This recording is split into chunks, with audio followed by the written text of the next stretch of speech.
कभी कभी ऐसा होता है कि आप अपने थर्ड ईयर में ही हैं एंड क्योंकि आपने ऐसे कंपटीशन में पार्टिसिपेट किया है और वो जो रिक्रूटमेंट कंपनीज होती है राइट, वो बहुत नज़र रखते हैं इस पर, वो बहुत ट्रैक करती है सारी चीज़ों को एंड उन्हें रियलाइज होता है कि दिस पर्सन इज समवन जो ऑल इंडिया में इतना अच्छा रैंक लाया, तो चलो इंटरव्यू कर लेते राइट अवे।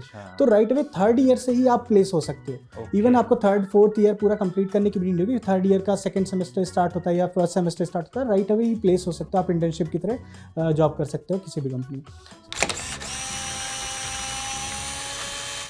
हेलो एवरीवन, आज के एपिसोड में हम वेब डेवलपमेंट फील्ड के बारे में डिस्कशन करेंगे एंड हमारी कोशिश रहेगी कि आप वेब डेवलपमेंट में उन सभी इंपॉर्टेंट डिटेल्स के बारे में जान सकें जो आगे आपके करियर में काम आने वाली हैं और आप एडवांस में उन सब की प्रिपरेशन कर सकें। आज हमारे साथ डिस्कशन के लिए हैं Vineet Singh, software development engineer at Internshala.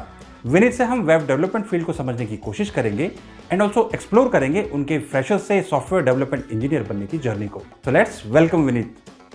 Hi Vineet, welcome to the show and let us know about yourself. आप कहाँ से बिलोंग करते हैं और अभी आप क्या कर रहे हैं currently? Hi Arun, thank you for inviting me to this podcast. Hi everyone, my name is Vineet और मैं गोरखपुर उत्तर प्रदेश का बॉर्न एंड बॉट अप हूँ एंड मैंने स्कूलिंग भी अपनी वहीं से की है एंड आफ्टर स्कूलिंग मैंने graduation BTech in computer science में किया है from Lovely Professional University Punjab and अभी करेंटली मैं एज SD1 इंटर्नशाला में वो जॉब कर रहा हूँ। SD1 मीन्स क्या? SD1 is something software developer engineer software with level 1। So पहले एसोसिएट होता है and then software developer engineer level 1, फिर सीनियर होते हैं and senior level 1 and so on, ऐसे होता है। एक बार आप अपनी डेजिग्नेशन के बारे में बताएंगे, इसमें क्या क्या आपका रोल है, रिस्पॉन्सिबिलिटीज क्या है? ओके, सो जो डेजिग्नेशन है right, software engineer, so basically software engineer के अंडर हम किसी भी like we have knowledge of different tech stack और हम किसी भी तरीके से जो भी लाइक जो भी एक बिजनेस टीम कुछ भी प्रॉब्लम्स ले आती है राइट, हम उसको सॉल्व करते हैं एंड थ्रू द टेक्निकल जो भी एक्सपेक्ट होता है उसके अकॉर्डिंग।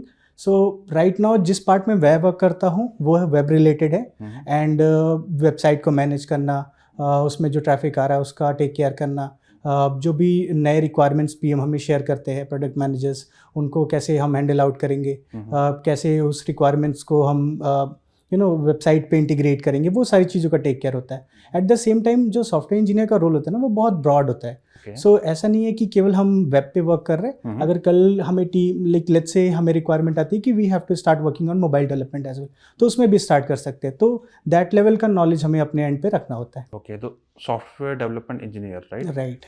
तो is it the same full stack development right? हाँ राइट, फुल स्टैक डेवलपमेंट, हाँ राइट सेम।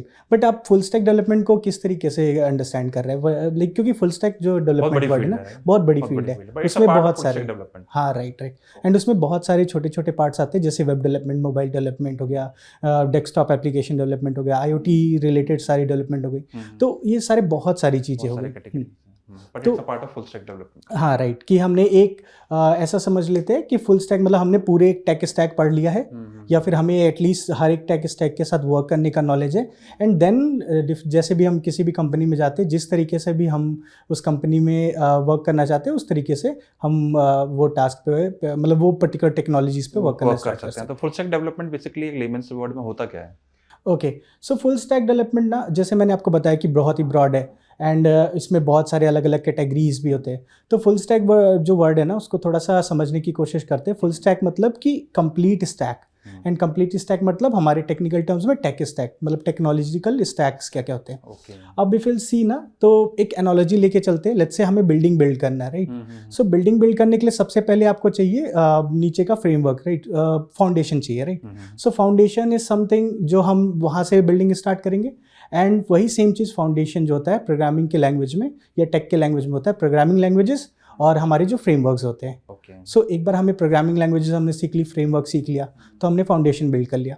नेक्स्ट हमें बिल्डिंग बनानी है तो हमें ब्रिक्स या फिर ग्लासेस ये सब की नीड होगी, तो वो हमारे लाइब्रेरीज हो गई। जैसे फाउंडेशन के केस में एक एग्जांपल दूँ तो जैसे पाइथन हो गया, जावा हो गया, ये प्रोग्रामिंग लैंग्वेजेस हैं एंड वेयरएज अगर उनके फ्रेमवर्क्स देखें तो जैंगो हो गया पाइथन में, जावा में स्प्रिंग बूट हो गया, ये फ्रेमवर्क्स हैं। ओके, जहाँ तक मैं समझ पा रहा हूँ जो भी लैंग्वेजेस हैं वो एग्जीक्यूट फ्रेमवर्क के अंदर होंगे। राइट। जो एक प्रोग्राम एग्जीक्यूट होगा, जो कंपाइल होगा, उसके लिए हमें एक फ्रेमवर्क सेलेक्ट करना पड़ेगा जो आपने बताया, उसके अंदर ही वो एग्जीक्यूट होगा प्रोग्राम। राइट। सो ऐसा होता है कि कंप्यूटर से इंटरेक्ट करने के लिए राइट हमें एक लैंग्वेज की नीड होती है and that is called programming language. अब हमारे पास प्रोग्रामिंग लैंग्वेज तो रेडी हो गया, अब हम चाहते हैं तो वही प्रोग्रामिंग लैंग्वेज यूज़ करके पूरा पूरा एक प्रोडक्ट बना सकते हैं। But why to use something like this, right? हम क्या कर सकते हैं, इंस्टेड हम फ्रेमवर्क्स का यूज़ कर सकते हैं जो कि ऑलरेडी बने हुए हैं, जो प्रॉपर प्रोटोकॉल्स या स्टैंडर्ड या रूल्स फॉलो करते हैं, उसके हिसाब से वो सारी चीज़ें बनी हुई है। एंड काइंड ऑफ उसी फ्रेमवर्क को हम यूज़ करके अपनी प्रोडक्टिविटी इंप्रूव कर लेते हैं। तो रैदर देन हमें सब कुछ स्क्रैच से बनाने के बजाय हम right away framework and libraries का यूज़ करके जो भी डेवलपमेंट है, चाहे वेब रिलेटेड हो चाहे मोबाइल रिलेटेड हो, उसमें स्टार्ट वर्क कर सकते हैं। ओके, तो डिफरेंट कंपनीज डिफरेंट फ्रेमवर्क में अपना प्रोडक्ट को डिजाइन डेवलप करती है। राइट। सो जैसे एक एग्जांपल अगर लूँ तो if will see payment gateways जितनी कंपनीज होती है, राइट, वो अगर इफ विल सी तो मोस्ट ऑफ द प्लेसेस पे वो जावा यूज़ करते हैं एंड वो स्प्रिंग बूट का यूज़ कर रहे होते हैं। जैसे हमारे केस में हम PHP यूज़ करते हैं तो हम कोड इग्नाइटर या लारावेल यूज़ कर सकते हैं। ऐसे अलग अलग फ्रेमवर्क्स हैं जो हम यूज़ करते हैं। तो ऐसा भी कुछ है क्या कि कोई बिगिनर अपना करियर शुरू कर रहा है और प्रोग्रामिंग लैंग्वेजेस उसने लर्न कर लिया, अब ये फ्रेमवर्क सारे उसे लर्न करने की ज़रूरत है? नहीं, ऐसे सारे फ्रेमवर्क्स लर्न करने की नीड नहीं होती है। सो द थिंग इज़ कि जब भी आप कुछ भी कहीं भी सॉफ्टवेयर इंडस्ट्री में जैसे आप स्टेप करते हैं, राइट, तो सबसे पहले आपके बेसिक्स क्लियर होने चाहिए। बेसिक मीन्स कि प्रोग्रामिंग लैंग्वेज, एक प्रोग्रामिंग लैंग्वेज, हाँ राइट। सो एक प्रोग्रामिंग लैंग्वेज हमेशा आनी चाहिए। सो मैंने अपने अभी तक करियर में जितना भी देखा ना, कभी भी ऐसे नहीं होता है कि कोई भी रिक्रूटर हो या कुछ भी कोई भी हो, वो ऐसे मल्टीपल प्रोग्रामिंग लैंग्वेजेस आपसे नहीं डिमांड करता है कि आपको जावा भी आना चाहिए, जावा स्क्रिप्ट भी आना चाहिए, पाइथन भी आने चाहिए, C++। नहीं, इट्स लाइक कि आप एक प्रोग्रामिंग पिक करिए, चाहे वो पाइथन हो चाहे वो जावा हो, एंड उसके अंदर आप अपने कोर और एडवांस कॉन्सेप्ट जो है उसको क्लियर आउट कर लीजिए, right. And the thing is कि जब आपने एक लैंग्वेज सीख ली ना कम्युनिकेट करने के लिए, तो फर्क नहीं पड़ता आप कौन सी लैंग्वेजेस यूज करोगे, core concept and advance concept सब सेम है, एग्जैक्ट सेम होते हैं। तो इसलिए सिर्फ एक लैंग्वेज में किसी हमने एक्सपर्टीज कर ली अपनी, एंड देन फिर हम उसके अकॉर्डिंगली आगे फॉरवर्ड कर सकते हैं। एंड लेट्स से अब फॉर एग्जांपल मेरी जो एक्सपर्टीज है वो पूरा प्रॉपर जावा में है। सो जावा में मैंने काफ़ी टाइम से उसमें प्रैक्टिस की है, एंड जावा ही है जो मैं अपने बेसिक लैंग्वेज की तरह लेके यूज़ करता हूँ, ठीक है। एंड उसके कॉन्सेप्ट अभी सीख लिए, एंड उससे रिलेटेड जब एक बार जावा सीख ली, तो जब मैं इस कंपनी में आया तो यहाँ पे क्योंकि PHP यूज़ होता था, तो जावा से PHP शिफ्ट करना बहुत ईजी है, राइट अवे सेम ही है, बस थोड़े सिंटैक्स चेंज होंगे, वेरिएबल डिफाइन करने का तरीका सेम होगा, तो थोड़ा सा चेंज होगा, आई मीन। एंड कोई भी आउटपुट जैसे हम अगर कंसोल में देखना चाहते हैं तो उसका थोड़ा सिंटैक्स चेंज होगा, बट जो कॉन्सेप्ट है कि हम कैसे कंप्यूटेशन करें, कैसे डेटा को प्रॉपरली स्टैक करें, वो सारी चीज़ें सेम होती है। कैसे हम एल्गोरिदम्स को बनाए, कैसे सर्च करें, वो सारी चीज़ें सेम ही होती है। ओके, तो एक फ्रेशर के लिए कभी क्या रहता है कि इंटरेस्ट एक्सप्लोर करने के लिए कई बार दे गो टू यूट्यूब या ऑनलाइन प्लेटफॉर्म में जाके खुद ही कोडिंग स्टार्ट करने की कोशिश करते हैं, उनसे नहीं होता तो दे गिव अप, राइट। किसी को ये पता करने के लिए कि मैं ये कर सकता हूँ, राइट, तो कोई बिगिनर कैसे डिसाइड करेगा कि मैं अब ऐसा तो नहीं करेगा कि पूरा फिर कोर्स करने के बाद डिसाइड करेगा, तो अगर किसी को बिगिन करना है तो कैसे पता चले कि उसकी पोटेंशियल है, वो कर सकता है? ओके, सो अगर किसी भी पर्सन को, चाहे वो टेक फील्ड में स्टार्टिंग से हो या नॉन टेक फील्ड से हो या कैसा भी हो, बिगिनर हो, तो द थिंग इज ना, सबसे पहले आप ये ट्राई टू फिगर आउट करिए कि क्या आपके पास लॉजिक को बिल्ड करने की कैपेबिलिटी है कि नहीं। सो अगर आपके पास राइट अवे लॉजिक बिल्ड कर सकते हैं, आपको मैं एक प्रॉब्लम स्टेटमेंट देता हूँ और आप उसका लॉजिक बिल्ड कर सकते हैं। फॉर एग्जांपल अगर मैं आपको बोलता हूँ कि 2 नंबर का आप सम करके बताइए, और आप बोल सकते हैं कि ठीक है, 2 नंबर के लिए सबसे पहले मुझे 2 वेरिएबल्स चाहिए होंगे, उनको हम मैथमेटिक ऑपरेटर का यूज़ करके ऐड कर लेंगे, या फिर अगर आपको टर्मिनोलॉजीज नहीं पता है तो बेसिक सिंटैक्स में जैसे एक हम नॉर्मल एल्गोरिथम लिखते हैं कि दोनों को सम अप कर लेंगे एंड उसका हम फिर उसको डिस्प्ले कर देंगे आउटपुट, एंड देन आपका ये लॉजिक बिल्ड हो गया। अब इसके साथ साथ आपके पास फर्दर जो अपने लॉजिक से उसको और इम्प्रूव करने के लिए अलग अलग यूज केसेस को भी अगर आप टैकल कर सकते हैं, जैसे कि पॉजिटिव इंटीजर्स तो होंगे, उसमें नेगेटिव वैल्यूज भी हो सकती है, उसमें डेसिमल वैल्यूज भी हो सकती है, तो क्या वो आपका कोड ये सारी या फिर एल्गोरिदम ये पर्टिकुलर चीज़ों को हैंडल आउट कर सकता है? अगर ये लॉजिक बिल्ड करने की कैपेबिलिटी है आप में, तो बहुत ईजी होगा आपके लिए एक सॉफ्टवेयर इंडस्ट्री में या सॉफ्टवेयर डेवलपर की तरह वर्क करना, बहुत ही ज़्यादा स्मूथ हो जाएगा। तो अगर एक पर्सन के पास लॉजिक बिल्डिंग कैपेबिलिटी है तो then they can definitely go in this field. ऐसा करते हैं, आपके करियर जर्नी से हम कुछ लर्न करने की कोशिश करते हैं, राइट? जैसे आपने 12th करा, तो आपने कैसे डिसाइड किया कि मुझे कोडिंग या प्रोग्रामिंग फील्ड में आना ही है? राइट। सो ये जर्नी काइंड ऑफ मेरे चाइल्डहुड से स्टार्ट हो गई थी, जब फर्स्ट टाइम मेरे घर पे डेस्कटॉप आया था। ओके। तो उस समय मैं और मेरे भाई मिलके बहुत सारे गेम्स खेलते थे। अच्छा। अगर पीपल कैन रिलेट तो GTA वाई सिटी था, IGI था, CSGO 1.6 था। तो इट्स लाइक कि ऐसे बहुत सारे गेम्स थे ना जो हम खेलते थे। एंड जब हम काफ़ी टाइम ऐसा हो गया कि हमने गेम खेल लिया, देन आई रियलाइज़ कि अभी तो गेम खेल लिया, दैट इज़ फाइन, बट हम ये चीज़ें कैसे वर्क कर रही है, राइट? ये हार्डवेयर एंड सॉफ्टवेयर कैसे वर्क कर रहा है, कैसे एक दूसरे में ये दोनों कम्युनिकेट कर रहे हैं, एंड जो भी कमांड्स में कीबोर्ड या माउस के थ्रू दे रहा हूँ वो कैसे उसको पता चल रहा है, कैसे ये इतनी लेवल में कंपटीशन कर रहा है। एंड जो एक चीज़ बहुत फैसिनेटिंग लगती थी वो ये कि कैसे इलेक्ट्रिसिटी को हम एक डिस्प्ले में कन्वर्ट कर दे रहे हैं, राइट? पिक्सल्स में विजुअलाइजेशन कर दे रहे हैं, एंड वो कैसे वर्क कर रहा है। तो कहीं ना कहीं वहाँ से बहुत ज़्यादा क्यूरियोसिटी हुई कि this is very fascinating thing और इस पे तो वर्क करना है। एक वाई की तलाश में हाँ, कर रहे थे राइट, starting से। एक वाई की तलाश में था। एंड इस चीज़ में ना थोड़ा हेल्प आउट मेरे स्कूल भी किया, बिकॉज स्कूल के करिकुलम में ऑलरेडी कंप्यूटर साइंस था, एंड वहाँ से माइक्रोसॉफ्ट पेंट पे वर्क करना और ऑफिस पे वर्क करना, ऐसे अलग अलग चीज़ें सिखाई। एंड जो एग्जैक्ट वो था ना आंसर था कि ये कैसे वर्क करता है, वो मुझे अराउंड 9th क्लास में मिला जब हमारा जावा स्टार्ट हुआ। तो 9, 10th, 11th, 12th मैंने 4 साल जावा ही पढ़ी है। एंड उसमें फिर जावा के कोर जो टॉपिक्स होते हैं, एडवांस टॉपिक्स होते हैं, and at the same time menu driven programs, बहुत सारी चीज़ें होती हैं। तो वहाँ पे मुझे पता चला कि ठीक है, दीज आर द लैंग्वेजेस जिससे हम कंप्यूटर के साथ कम्युनिकेट कर सकते हैं।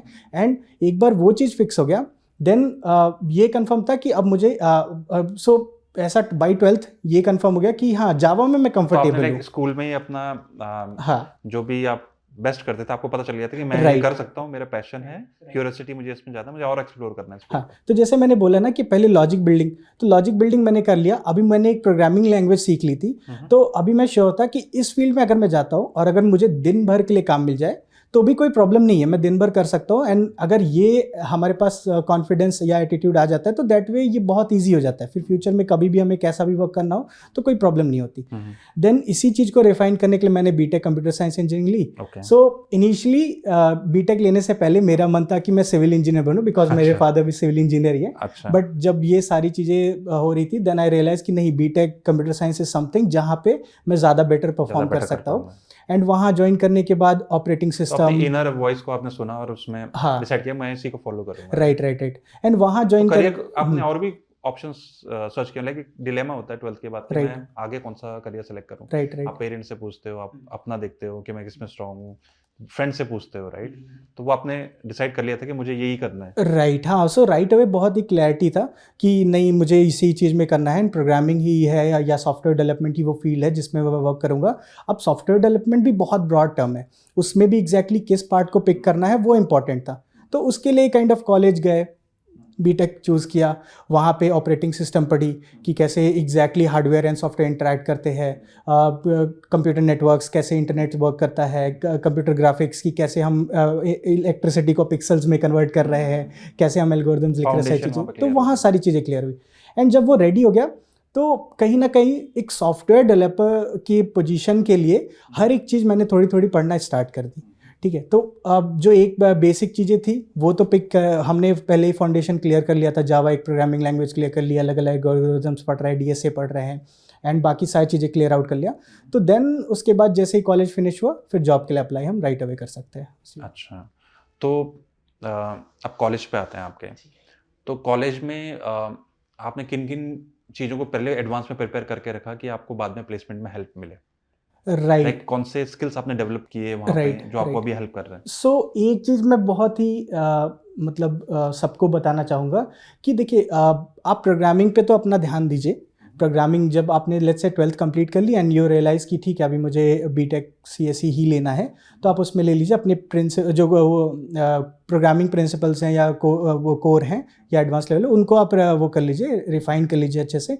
एंड नेक्स्ट जो चीज़ आपको वर्क करना है ना, वो आपके इंटरपर्सनल स्किल्स पे वर्क करना है, ठीक है, कि आप टीम वर्क में कैसे वर्क करते हो, अपने अराउंड जो भी फ्रेंड्स हैं, फ्रेंड सर्किल, उनके साथ कैसे आप वर्क कर रहे हैं, एंड आपकी लीडरशिप स्किल्स वगैरह कैसी है, ठीक है। तो ये सारी चीज़ें हैं। तो ऐसा नहीं है कि कोने में अपने डेस्कटॉप पे लगे हुए नहीं, घर बिल्कुल में, नहीं, है ना, स्कूल में किसी से इंटरेक्ट कर रहे हैं। सो ये चीज़ ना राइट अवे जितने फ्रेशर्स हैं उनको अब तुरंत नहीं रियलाइज़ होगा, बट जैसे ही वो एक बार कंपनी में किसी स्टेप इन करते हैं ना, देन दे विल रियलाइज कि हाँ इंटरपर्सनल स्किल्स बहुत इंपॉर्टेंट होते हैं। कोलैबोरेशन, सो राइट, यहाँ पे ऐसा नहीं होता कि आपको टास्क समवेयर कहीं से मिल गया है एंड आपको बस वो प्रॉब्लम सॉल्व करके कंप्लीट करना है। यहाँ पे आपको पीएम से इंटरेक्ट करना होता है, डिजाइनर्स को अपनी चीज़ें कन्वे करनी होती है कि दीज आर द प्रॉब्लम्स हम फेस कर सकते हैं, या these are the limitation development related, और फिर पीएम्स के साथ इंटरेक्ट करना होता है, उनकी रिक्वायरमेंट को समझना होता है, बहुत सारी कम्युनिकेशन, और through out the team wise भी हम कैसे चीज़ें वर्क को स्प्लिट करें, कैसे एक दूसरे के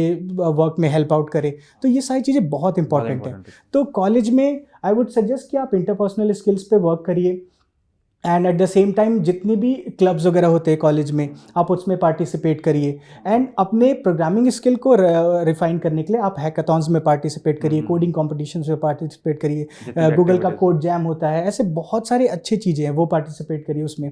एंड डे वन से कहीं ना कहीं आई विल सजेस्ट कि आप ऐसे बहुत सारे कोडिंग प्लेटफॉर्म्स हैं जहाँ पे आप अपना प्रोफाइल बना सकते हैं, ठीक है, जैसे हैकर रैंक हुआ, हैकर अर्थ हुआ, लीड कोड हुआ, ऐसे बहुत सारे, कोड शेफ हुआ, ऐसे बहुत सारे हैं। तो किसी भी एक या दो पे आप बना लीजिए, एंड आप कंसिस्टेंट रखिए, बिकॉज वो क्या होता है ना कि दे मेक अ प्रोफाइल, और वहाँ पे वो आपको दिखाते हैं कि आप कितने कंसिस्टेंट थे। हाँ, वही मेरा नेक्स्ट क्वेश्चन था कि प्रोफाइल जैसे बाद में ऑब्वियसली आप जब जॉब के लिए पिच करेंगे तो आपको कुछ प्रोजेक्ट्स दिखाएंगे, असाइनमेंट्स दिखाएंगे, जिसके बेस पे आपके स्किल्स को एनालाइज किया जाएगा।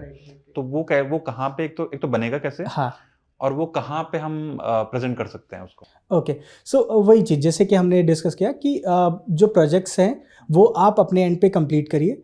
सो पहले बात करते हैं कॉम्पिटिटिव प्रोग्रामिंग की। सो कॉम्पिटिटिव प्रोग्रामिंग इज समथिंग जहाँ पे आप लॉजिक को अपने रिफाइन करते हो कि आपका लॉजिक कैसे हम और बेटर कर सकते हैं, ठीक है। तो अब जो लॉजिक्स हैं वो कैसे आप, अगर आपने एक प्रोग्रामिंग लैंग्वेज सीख ली, अब आपको वो लॉजिक्स उस पर बनाने सीखने होंगे, तो उसके लिए सबसे बेस्ट थिंग इज़ कि आप ये जितने भी प्लेटफॉर्म्स हैं, कोडिंग कंपटीशन के प्लेटफॉर्म्स, उन पे आप रजिस्टर करिए। हैकर अर्थ हो गया, हैकर रैंक हो गया, लीड कोड हो गया, कोड शेफ हो गया, यहाँ किसी पे भी रजिस्टर कर सकते हैं। तो एक बार रजिस्टर आपने कर लिया, द ओनली थिंग इज़ कि अब आप उस पर कंसिस्टेंटली हर डे, जैसे हम स्ट्रिक मेंटेन करते हैं, राइट, स्नैपचैट पे हम सबको स्नैप बेच के स्ट्रिक मेंटेन करते हैं, तो आप वहाँ स्ट्रिक मेंटेन करिए कि एवरी डे नो मैटर क्या हो, हम एक टास्क या एक प्रोग्राम तो डेफिनेटली करेंगे। आप किसी दिन, लेट्स से आप सैटरडे संडे है, यू हैव टाइम, तो मल्टीपल प्रोग्राम्स कर लीजिए, अदरवाइज एक तो हमेशा करना है हमें। एंड जब हम डेली ऐसी चीज़ें करने लगेंगे तो वो हमारे हैबिट में होता है। एंड प्लस जो वहाँ पे क्वेश्चंस मेंशन है, राइट, वो सारे प्लेटफॉर्म से वो बहुत ज़्यादा मतलब वो क्योंकि इंडस्ट्री पीपल द्वारा क्रिएटेड होते हैं, तो वो बहुत एक्यूरेट होते हैं। आप कह रहे हैं कि इन प्लेटफॉर्म्स में कुछ कॉम्पिटिशन्स होते हैं, प्रॉब्लम्स स्टेटमेंट दी जाती है, उनको सॉल्व करना होता है, राइट। सो ऐसा होता है कि जो भी, लेट्स से अगर आपने जावा पढ़ी है तो जावा का भी एक मॉड्यूल होगा, आप उसमें जाके उसमें से अलग से पहले से अलग अलग प्रॉब्लम इसमें डिफाइंड होते हैं, आप उन प्रॉब्लम्स को सॉल्व कर सकते हैं। वो आपका असाइनमेंट यस, एंड साइमल्टेनियसली वो लोग कुछ अलग अलग कॉम्पिटिशन्स भी कराते रहते हैं, तो उसमें भी पार्टिसिपेट कर सकते हैं। एंड आउटपुट आएगा वो आपका पोर्टफोलियो में दिखाएगा। राइट। एंड पता है कभी कभी ऐसा होता है कि आप अपने थर्ड ईयर में ही हैं, एंड क्योंकि आपने ऐसे कॉम्पिटिशन में पार्टिसिपेट किया है, और वो जो रिक्रूटमेंट कंपनीज होती है, राइट, वो बहुत नज़र रखते हैं इस पर, वो बहुत ट्रैक करती है ये सारी चीज़ों को, एंड उन्हें रियलाइज होता है कि दिस पर्सन इज समवन जो ऑल इंडिया में इतना अच्छा रैंक लाया, तो चलो इंटरव्यू कर लेते राइट अवे। तो राइट अवे थर्ड ईयर से ही आप प्लेस हो सकते हो। इवन आपको थर्ड फोर्थ ईयर पूरा कंप्लीट करने की भी नहीं होगी, थर्ड ईयर का सेकंड सेमेस्टर स्टार्ट होता है या फर्स्ट सेमेस्टर स्टार्ट होता है, राइट अवे ही प्लेस हो सकता है। आप इंटर्नशिप की तरह जॉब कर सकते हो किसी भी कंपनी में, so, इंटर्नशिप मतलब कर सकते हैं, इंटर्नशिप भी कर सकते हो, और अगर हाँ राइट। एंड एक बार हमारी ये कॉम्पिटिटिव प्रोग्रामिंग की होगी, अब नेक्स्ट आते हैं कि लेट्स से कॉम्पिटिटिव प्रोग्रामिंग चल रहा है, एंड साथ साथ में अब आपका जो कॉलेज है वो भी फिनिश होने वाला है, तो साथ में हमें प्रोजेक्ट्स भी बनाने हैं। तो अब प्रोजेक्ट्स जो भी बनाने होंगे, लेट्स से जो मैंने हमेशा से किया है प्रोजेक्ट्स वो वेब डेवलपमेंट में है, तो मैं उसके ही रिलेटेड एग्जांपल दे रहा हूँ। एंड प्लस जो भी जिस भी फील्ड में वर्क करता है, लेट्स से कोई गेम डेवलपमेंट में वर्क कर रहा है, तो अकॉर्डिंगली वो उसमें इंप्लीमेंट कर सकते हैं, ठीक है, उनकी फील्ड में एक्सप्लोर कर सकते हैं। तो वेब डेवलपमेंट की फील्ड में सबसे पहले आप वेबसाइट बनाना सीखिए। सो एक बार हमने स्टैटिक वेबसाइट बना ली जो कि HTML CSS एंड जावास्क्रिप्ट के थ्रू होता है, देन हम उसमें कुछ इंपॉर्टेंट कॉन्सेप्ट्स भी इंक्लूड करना स्टार्ट करेंगे, जैसे ऐड टू कार्ट कैसे वर्क करता है, लॉगिन फंक्शनैलिटी कैसे वर्क करती है, ऑथ कैसे वर्क करता है, एंड एडमिन पैनल हमें कैसे बनाना है, जो अकाउंट प्रोफाइल होती है वो कैसे मैनेज करनी है, वो कैसे बनाना है। तो ये सारे कर्ड ऑपरेशन होते हैं, create, update, read and delete, ये कर्ड ऑपरेशन हम कैसे कर सकते हैं। तो ये सारी चीज़ों पे वर्क करिए, एंड जैसे जैसे आप ये प्रोजेक्ट बनाइए आप गिटहब पे इसे पुश करते रहिए। बिकॉज नेक्स्ट थिंग इज कि लेट्स से कभी कोई रिज्यूमे आता है, राइट, और उसमें गिटहब लिंक है, तो हम जैसे ही गिटहब लिंक पे जाएंगे अगेन आपकी एक प्रोफाइल ओपन हो जाएगी और वहाँ मेंशन होता है कि आपने कितनी कंसिस्टेंटली किस किस रिपोजिटरीज में, मतलब जो भी हम प्रोजेक्ट बनाते हैं उनको रिपोजिटरी बोला जाता है, किस किस रिपोजिटरीज में कब कब कमिट किया है, कैसे नए नए कौन कौन से चेंजेस किए हैं, कितना मतलब आप एक्टिव हैं वो गिटहब पे। तो गिट एंड गिटहब दोनों ही सीखना बहुत इंपॉर्टेंट है।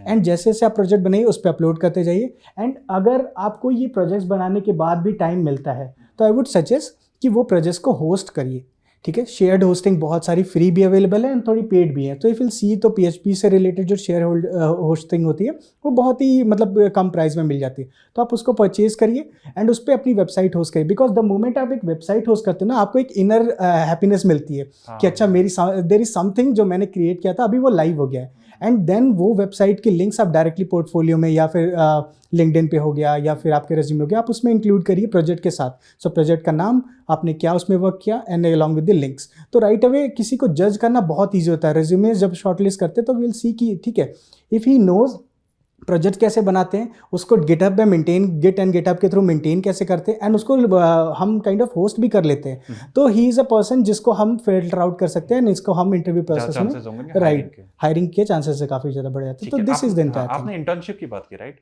हाउ इंपॉर्टेंट इंटर्नशिप इन जो कॉलेज के डेज होते हैं, तो इंटर्नशिप की कितनी इंपॉर्टेंस होती है? सो आई वुड सजेस्ट कि इंटर्नशिप बहुत इंपॉर्टेंट है। सो अगर आप फर्स्ट एंड सेकेंड ईयर में फोकस करके पढ़ाई कर लेते हैं तो थर्ड ईयर से आपकी इंटर्नशिप की चांसेस बहुत ओपन हो जाती है। सो ऐसा होता है कि कॉलेज भी फोर्स करते हैं बच्चों को कि आप जाइए और इंटर्नशिप करिए, ठीक है। जो आपकी कोर्स करिकुलम है वो हम देख लेंगे, बिकॉज आफ्टर थर्ड ईयर के सेकेंड सेमेस्टर के बाद राइट बहुत ही लाइट हो जाता है कोर्स, इतना कुछ वो नहीं होता। जो भी होता है first 2 years and third year के फर्स्ट सेमेस्टर में, यही हमारे टाइम फ्रेम होता है जिसमें हमारा मेन कोडिंग की चीज़ें होती है या सॉफ्टवेयर रिलेटेड चीज़ें होती है।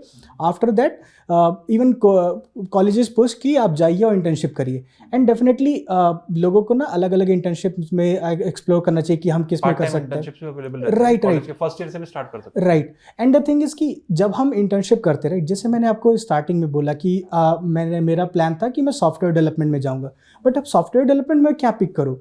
मुझे कैसे पता चलेगा कि web development is the field जिसमें मैं वो जॉब कर सकता हूँ, या मोबाइल डेवलपमेंट है, या डेस्कटॉप डेवलपमेंट है, या IoT रिलेटेड किसी चीज़ में है, या कोई और टाइप का डेवलपमेंट, गेम डेवलपमेंट है। तो ये हमें तब पता चलता है जब हम इंटर्नशिप करना स्टार्ट करते हैं। सो आप इंटर्नशिप कीजिए, आप जो राइट मिलेगा राइट, तो आप फिल्टर आउट कर लीजिए कि कौन से ऐसे 2-3 फील्ड्स हैं जिसमें आप एक बार एक्सप्लोर करके देखना चाहेंगे, एंड आप इंटर्नशिप कीजिए। एंड जैसे ही आप एक बार इंटर्नशिप कर लेते हैं उस पर्टिकुलर फील्ड में, आपको रियलाइज होगा कि हाँ क्या मैं इस चीज़ में वर्क कर सकता हूँ कि नहीं। एंड अगर आप इस चीज़ में वर्क कर सकते हैं तो आप गो अहेड, और फिर उसमें हम आगे फर्दर जॉब में भी उसको कन्वर्ट कर सकते हैं। कि आप अगर इंटर्नशिप स्टार्ट करते हैं कॉलेज में और उसमें आप फिर फाइंड आउट कर सकते हैं, because full stack development is a very big field. तो अगर आप मल्टीपल इंटर्नशिप्स करते हैं तो आपको पता चल जाए कि at the end of the जब आपका कंप्लीट होती है ग्रेजुएशन तो आपको कौन सी वाली पर्टिकुलर फील्ड में जाना है। वरना ऐसा नहीं होगा कि फिर आप ग्रेजुएशन करने के बाद एक फील्ड में गए, फिर आपको लगा कि यार मुझे तो दूसरी फील्ड में जाना था, या मुझे तो बैक एंड में जाना था, मुझे फ्रंट एंड में। Right. So the thing is कि ग्रेजुएशन कंप्लीट हो जाने के बाद ना जैसे जैसे आपके गैप्स बढ़ेंगे वो आपके लिए ना कहीं डीमोटिवेटिंग का काम करेगा, तो वो चीज़ तक हमें नहीं पहुंचना है। इवन ग्रेजुएट होने से पहले आप 1-2 इंटर्नशिप कर सकते हैं तो कर लीजिए, और अगर जितने प्रोजेक्ट्स आप बना सकते हैं वो बना लीजिए। सो दैट जब आप इंटर्नशिप कर लेते हैं राइट, अगर लेट्स से मैंने 2 इंटर्नशिप किए, एक वेब में की एक एंड्रॉइड में की, तो ऐसा नहीं है कि अगर मैं कल को वेब डेवलपमेंट में जाता हूँ तो जो भी रिक्रूटर होगा वो देखेगा कि आपने इंटर्नशिप तो एंड्रॉइड में की थी, दैट इज ऐसा निगेटिव नहीं वो ट्रीट होगा, क्योंकि वो सब डेवलपमेंट फेज में ही है, कहीं ना कहीं वो सब कुछ एक दूसरे से इंटरलिंक्ड है।